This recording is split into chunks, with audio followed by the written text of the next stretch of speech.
Dengan adanya kolaps SVB Bank di Amerika, dengan adanya kenaikan asosiasi BRICS, beberapa negara yang mau melawan dolar US, dengan adanya beberapa negara yang nggak pakai dolar US atau sistem SWIFT sama sekali, sekarang pakainya cryptocurrency, apakah akan pengaruh ke kekuatannya dolar US? Apakah bisa jadi US dollar sebentar lagi mati? Dan kalau sampai terjadi, apakah ini akan ada imbas kepada Anda dan saya yang berada di Indonesia dan transaksinya kebanyakan pakai rupiah? Ini yang mau kita bahas di video ini, dan kalau Anda siap mulai, ayo kita langsung mulai. Yang pertama, kita harus tahu dulu historis supaya bisa tahu masa depan akan kurang lebih seperti apa. Karena mayoritas orang suka tebak masa depan akan seperti ini tanpa pakai data. Walaupun kejadian masa depan nggak persis sama kayak masa belakang, sering sekali mirip karena semuanya berhubungan sama cause and effect, sebab dan akibat. Sudah mengerti itu? Kita harus lihat sistem keuangan ini itu nggak selalu dikuasain sama yang namanya Amerika Serikat. Setiap sekian puluhan atau ratusan tahun, umumnya sekitar 80 tahun sampai 120 tahunan, ada siklus yang mana ada negara yang naik jadi raja dunia atau kerajaan atau empire baru. Dia bertahan sebagai raja sekian puluhan tahun hingga 100 tahun, 150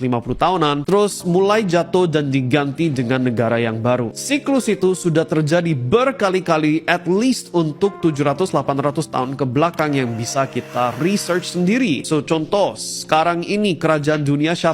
Ya Amerika. Amerika yang bisa menguasai, mau cetak dolar bebas, mau menguasai sistem keuangan dunia. Amerika yang pegang kunci utama. Sebelum Amerika siapa yang kuasai dunia? Ya British Pound. Okay, so UK, London. Sebelum British Pound siapa? Portugal. Sebelum Portugal siapa? Espanyol. Sebelum Espanyol siapa? Ada empire atau kerajaan yang bahkan Anda mungkin nggak pernah tahu karena nggak diajarkan di sekolah. Contoh kerajaan Ottoman. Okay, ini Ottoman Empire di Arabia. Mereka juga pernah sempat jadi kerajaan dunia juga. So, siklus ini bisa dicatat sampai ke zamannya Romawi. Kalau kita lihat ke kerajaannya Amerika, Amerika menguasai dunia sejak kapan? Antara setelah Perang Dunia Pertama dan setelah Perang Dunia Kedua. Di jendela itulah waktunya Amerika mulai menguasai dunia. Sebelum itu, masih British Pound atau London atau UK. Kenapa ini penting? Kalau kita hitung sekarang 2023, Perang Dunia Pertama itu habisnya di 1918, 1918. Ini udah lebih dari 100 tahun kalau hitungannya dari situ. Tapi yang saya mau tarik perhatian Anda adalah ke satu tanggal khusus, 23 Desember 1913. Apa yang terjadi di situ? Itu tanggal pendirian yang namanya United States Federal Reserve Bank, bank utamanya Amerika, atau kalau di Indonesia bisa disetarakan dengan BI, Bank Indonesia. Sebelum 1913 ini,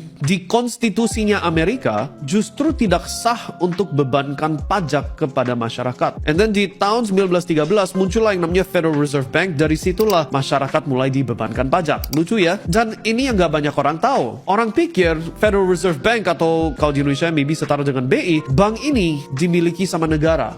Mayoritas orang pikirnya begitu. Tapi kalau Anda lihat ke konstitusinya Federal Reserve Bank, yang miliki Federal Reserve bukan negara, tapi orang-orang privat, pihak privat, institusi privat, dan keluarga privat. Federal Reserve Bank inilah yang dikasih kuasa boleh cetak dolar semaunya mereka. Dulu kalau kita mau cetak dolar tambahan, harus antara gali emas baru dari tanah atau beli emas dari negara lain. Itu yang namanya gold standard, standar emas. Dan itu uang yang 100% dipercaya oleh siapapun sepanjang masa. Itu kenapa emas dikatakan uangnya Tuhan. Karena kalau saya ada emas 1 ons atau 32 gram, saya bisa cetak 20 dolar US baru. Kalau ini saya jual, dolarnya harus dikurangin. Kalau saya beli ekstra 1 ons, boleh saya tambah ekstra dolar. Sistemnya dulu seperti begitu. Tapi begitu mulai ada Federal Reserve Bank, standarnya mulai dipisahin. Yang dulunya perlu 1 ons buat 20 dolar, 1 ons sekarang bisa cetak 100 dolar.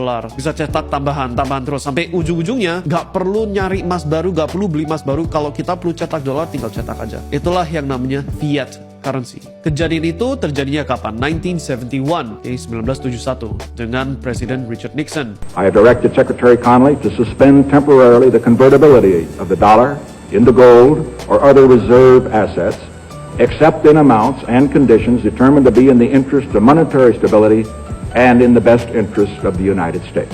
Nah, sejak itu, dolar yang Anda pegang di dompet Anda atau di dompet orang Amerika, yang mana itu langsung berkaitan sama seluruh mata uang di seluruh dunia, hampir semua, termasuk rupiah. Itu gak ada artinya, gak ada kaitan sama emas sama sekali. Hanya sah karena negara bilang uang itu sah. Itulah tandanya kita sudah mulai cuma ada sisa berapa puluhan tahun doang. Itu tanda pertama kematian dolar, kematian mata uang fiat. Karena sepanjang sejarah, gak ada satupun mata uang yang gak dikaitin sama emas yang bertahan lebih dari average-nya 35 tahun. Yang paling lama 300 tahun, yaitu British Pound. Tapi rata-rata usia 35 tahun sudah mati. Ini berdasarkan data. Sejak 1971, 1971 sampai 2023, yaitu tahun ini. Ini udah lewat 52 tahun. Usianya dolar Amerika yang gak dikaitin sama emas, udah mulai mati. Udah tua ini. So, itu tanda super besar dengan apa yang akan terjadi di masa depan. Sudah ngerti historis itu, kita sekarang posisinya di mana? Kalau Anda perhatikan ke tahun 2020, COVID,